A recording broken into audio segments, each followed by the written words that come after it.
So we're here with Ryan Kane. Ryan, what do you do for a living? Pentester, red teamer. Nice. And you've been coming to CypherCon for how long? All of them. All of them. Yep. And what do you? Founder. There you go. And what was that? For those that don't have a visual. Founder's badge. Yeah, it's Founder's badge. For helping out since the beginning. Okay, So, and what have you helped out with? Lockpick Village. Lockpick Village. Yeah. Okay, tell me more about that. We started at the safe house. We had a tiny little table like this size, had all the locks out on it, and yeah, just teaching people how to pick locks. Okay, if I want to break into picking locks, Yeah. where do I start? Lockpick Village. Or Smart. Lockpicking Lawyer is Okay. always a good place to start. He kind of shows a little bit how to do it. On YouTube or On website? YouTube, yep, Okay. yep. It's not as hard as it might seem. Once you kind of learn the mechanics, the mechanics of it, Yeah. then it's kind of easy. It's more art than science. The concept is simple. Execution is the hard part. Yeah. I'm not good at it. but And it's all in the feel. yeah, You're well, being- it can be. You're being Yep. modest too. You're probably, I'm really not. I'm really not. I kind of fumble like, yeah, that worked. All right, sweet. But I never really got super into it. I've Yeah. always kind of did the progression, locks Yeah. and kind of, but the security stuff with Yep. all the different type of, what are the different pin types, right? That have the the hourglass the shaped spool, ones. the serrated. Yeah, See, I don't even know the terms, Yeah, but right. I never really advanced to those. Yeah. But Yep. to me, the hardest part about it was the feel, right? Yeah. Because it's so Yeah. much in the feel. Right. I can't do that by feel. It seems like it should be easy, but I can't even tell which pin I'm on. Yeah. I end up having to okay, that seems like it worked. Okay, move around. Did I move too far back? I can't tell. I have Yeah. no concept of that. They've got the clear ones, the visual ones, the cutaways, Okay. so you can see what you're doing. That's good for practice, but then it doesn't help you when you get to a real lock, and Got it. I'm no good at it. Do you guys still put the black badge Yeah. in the safe. In the safe, Yeah. and all right, explain what goes on there. Yeah, so it's a red badge at CypherCon. It's a lifetime badge. If you can get into the safe non-destructively, you get a lifetime badge. 2 or 3 people have done it so far in the 8 years we've been doing it. Okay, and they spend like the whole conference doing it, right? In some cases, last year, Emma got it in 6 hours or something. Oh, wow. Like, she had the concept down. She had the right tools to use. She figured it out, and she got it quick. Other people, they spend the whole first day, come back the next day, pick up where they left off, and, and at some point, they can get it. What kind of lock is on it? Yes. I don't know. That's not I don't area. know. I'll defer that question. Yes, that's the part I don't really try to even pretend to know. I get it. Is this still but- a clear box down there? Yep. Okay. Plexi with RGB and I know, it looks the cool. nice red badge sitting inside. It looks cool, but Looks enticing. and it looks intimidating. Yeah, exactly. And so I don't even bother drawing. Yeah, that's not for me. Okay, but you've helped out there. Yep. The whole Yeah. 8 years. Yeah. Nice. Yeah. So it's been interesting. Yeah, definitely. Every year it's a little bit of new equipment, new stuff. Yeah. It's kinda Okay. cool. And then as day to day as a penetration tester, red teamer. Yep. What's the new and latest trends you've been working on, or For new footholds you're getting, Yeah. Well. or is it old footholds? Well, so we do run a bug bounty program. And so one of the things we've gotten a lot of, and it drives me nuts, we get a lot of reports come in, and we end up paying out not as much as if it were on our stuff. We pay out on things that would be like, oh, here's some vendor issue with our name on it, gets reported to us. Like, why are we paying for this vendor's, BS issues? Right, just because our name's on it, we're going to pay. We're not going to pay as much as if it was on our infrastructure. On our site. So it's not your assets. It's not just ours. your logo is on it. We pay for their system, their software, their SaaS solution, their whatever. It could even be their software that we host. Okay. But we've never tested it. And so why are we... it drives So it's me the nuts. challenge that you have, right? That's the challenge. And it drives me nuts. I cannot stand having to pay... I know it's not my money. I don't care. But I hate the idea of Yeah. Leadership seeing we paid out all these vulnerabilities. Well, why didn't the pen testing team find it? Well, it's not our fucking software. It's not our SaaS solution. So we're paying for it, but we didn't find it. We should have found it first. So in other words, other companies' bug bounty programs ends up costing you money if your logo is even on that asset. They might not even have a bug bounty. They might be small mom and pop shop, but we have a marketing team or whoever that pays for their software, their solution, their SaaS, their whatever it is. They pay for it. They go through the whole process, get it all spun up, and they got vulnerabilities. Quiet down over there, guys.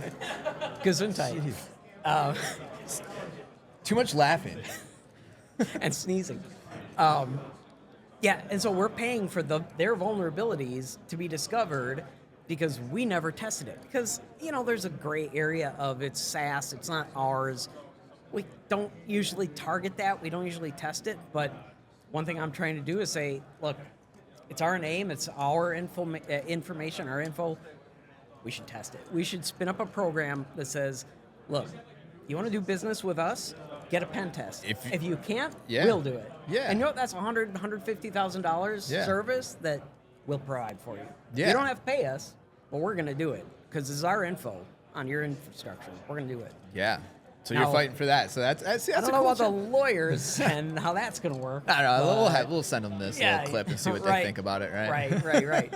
They're usually pretty good, but it's kind of the other side of things, right? The vendor. And There are a lot of companies out there that do that, right? Yeah. Because as a penetration testing vendor Yeah. ourselves, we are like, no, we're involved with you guys because we basically have in contract that you can test these on behalf of this company because it's in our contract. So Right. we get authorization to act for, say, a company like yours to do that type of testing. Yep. Which I think now if we just all did our own security testing thoroughly, we wouldn't be in this spot. Of course. But I get it when you got like 13 employees. Yeah. And exactly. I get it. It's I understand. Business progression, right? Yeah. It's security maturity in Right. other organizations. Yeah. It sounds like this is a problem. The larger logo, larger corporation that you end up working for, the more that this actually becomes a problem. But I never really thought of it from the mindset of, but it's making me look bad. Exactly. No, I know it doesn't, and leadership's all about, like, this is great, we're finding these things. But your for leadership me personally... Yeah. But your drives me leadership nuts. needs to know that, too, because if they didn't, then and we they'll have look bad. started to do that. At first, we were just saying, here's all the vulnerabilities discovered, here's the count, severity, whatever, and it goes to leadership. I'm like, I hate that, because 75% of those are not on us. Yeah. We should be... So we've split that out. Okay. We split it out so it looks like the ones that we're responsible for and the vendor ones. And the vendor ones are way above ours. Got it. So it looks better, but I still want to... We should take care of those ourselves. We should find them first. So the takeaway here is if you have the vendor management program, always try to get the authorization Absolutely. in contract to actually pen test their assets, especially depending on the level of integration that you're going to have with that partner, right? But 100%. If the logo's going to go on the website or on the asset or something, or you're going to tell the whole world that like we're working together, like you need to be able to have the control to help protect those assets. For sure. Subdomains, right? Because they might not even have our logo. They might not even be internet accessible. But it's like they got our subdomain .vendor.com, and now we're being targeted. They're being targeted because it's our subdomain. And so it's like, again, we didn't even know, right? Because it's just our networking team spins up this DNS record. Yeah. Nobody told us, and now it's out there. It's live, and you get up, you go to lunch, you come back, and there's like 10 more domains purchased. Exactly. And this happens so frequently. So that's a project that I want to take on this year to kind of spin up a little bit of a project, a little program for our team, so we can get ahead of those, be proactive and see. What are you doing to monitor those assets? We got a lot of tools that will tell us some of like the new DNS entries, right? It'll tell us some of that, not necessarily if the vendor does it, but... Did you build or buy? Well, these are things that we already have. So they're things that the organization already uses. We're just going to kind of get access and look at it and build out, I don't know, Build your data dashboard, feeds. yeah. Okay, got it. Talking to our vendor management program, hey, you get a SOC 2, can you get a pen test report too? Sanitized, it's fine. I don't need to see the details, but Yeah, don't stop at the SOC 2. Give me a little more. We used to have somebody who would send me the reports periodically when she'd work on them. And it was great because you could see a sanitized report, just the title and severities, and you'd get a good feel as a pen tester for what their culture is like. Yeah. Here's 15 lows and moderates, and they haven't been fixed, and they've been like out there for 2 years. Here's a company with like one high, and it's a buffer overflow deep in the weeds. All right, I'm not worried about them. That's gnarly. hard to find. The ones with like the all internet facing high, mediums and lows, who haven't touched it in 2 years, they don't have a clue what they're doing. Proves the organization doesn't have any mitigation or remediation actions. Or just any concept of security. And support by leadership. Culture. Yeah. Exactly. Cool. And so I'd love to get more of that just to give us that gut check, to see this vendor, do we trust them? And I don't want to be somebody that says, no, cancel that contract, but I'd like to be a big data point in contract negotiations. Like, hey, look, our pen testing team found these things in your infrastructure. Yeah. You're going to knock $150,000 off that next contract. Yeah, right. Sweet. Hey, you'll get more people to like you. And Right. And they'll procurement department likes me now. Right. Oh, they hate me. Well, I hate them, so the feeling's mutual. We'll cut that out. Yeah, right. They're awful. They are the worst. Okay. You just need the opportunity to say red flag, right? Yes, And exactly. red flag might mean, Yes. hey, we could probably get this cheaper because it serves more of a risk, or we Right. need to do these things in Yes. order to protect the investment in this partnership or this vendor. To give the lawyers and the sourcing and procurement and the vendor management, to give them another data point that doesn't just say, they're going to provide this for us. We're going to say, but they're falling down here. Use that to make them change if they want our business. Yeah. It's our data. I'm a customer too, right? So I don't want my data out there in that company that's like, Right. dog shit. I don't want to Exactly. get my shit out of there. Yeah, exactly. So yeah, that's my goal, because this has been kind of going on for a while. A lot of the things, that's the thing. A lot of the things we've found on our team have all been vendor things. Vendor products maybe that we host, an appliance we purchase and host in our data center. SaaS software that we use that's sitting out there on the internet. Yeah. Software that's running everything in our organization, and we find we don't discover it, but we hear about a CVE and it's like, shit, they haven't patched that. It's 3 months old. Like, they've been kicking the can down the road, right? So we find a lot of that kind of stuff, or we exploit a lot of that kind of stuff.